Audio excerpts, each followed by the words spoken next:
Saudara, puluhan pengemudi taksi berbasis aplikasi menggelar unjuk rasa di kantor DPRD Sulawesi Selatan Jumat sore.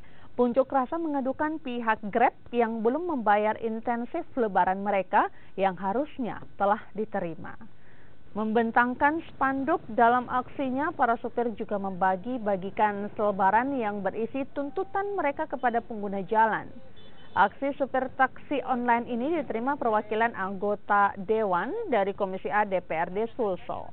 Di hadapan anggota Dewan, para supir mengadukan nasibnya yang belum menerima insentif lebaran dari pihak Grab.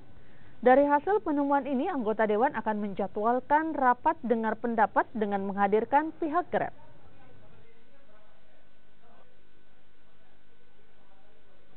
Kami tidak puas dengan jawaban dari pihak Grab yang menahan insentif kami, uang THR kami yang sudah jadi hak kami, dengan alasan yang dibuat-buat.